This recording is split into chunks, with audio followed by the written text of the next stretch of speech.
the Mary Olson episode 1, Girls Night Out, has over, 1.3 million views?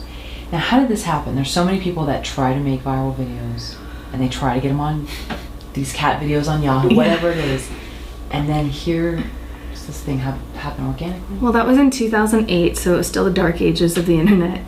And before we put that up, I don't actually think I'd ever been on YouTube.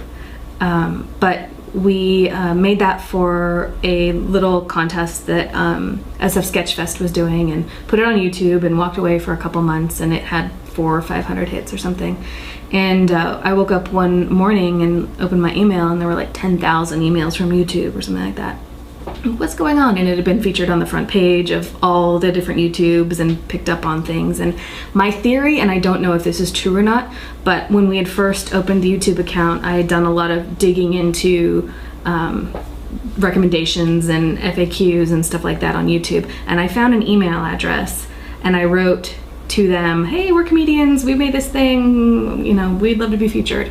I don't know if that actually got to someone or if they just came across it organically, but that's my theory. I've never seen that email address again. I wouldn't know how to find it. I don't know if it still exists, but that's my theory on how we did that. So accident. Yeah. Accident. Yeah. So no MySpace, you weren't pumping on fake, I mean. Yeah. Was Facebook around then? I think so, yeah.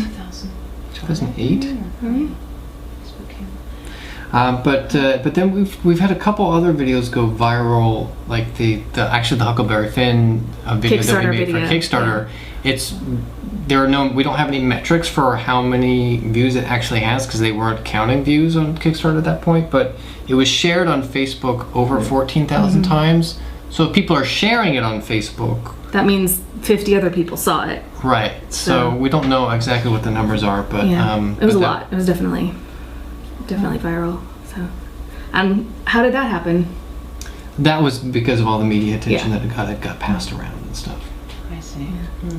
So you weren't doing like sub for sub and all of the stuff that people painstakingly do. I never open those emails that we get for sub for sub. Subscribe for subscribe.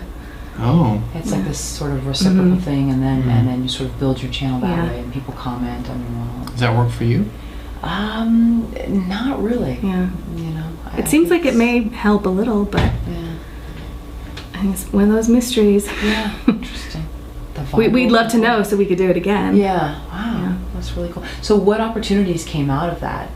I got some really good auditions, and that was probably it, right? Couple of pilot auditions, and that was it. Yeah. But at that point, that was a big deal because we didn't even have agents at that point. So that was cool, and it's just sort of bragging rights to talk about, and here's this thing that we did.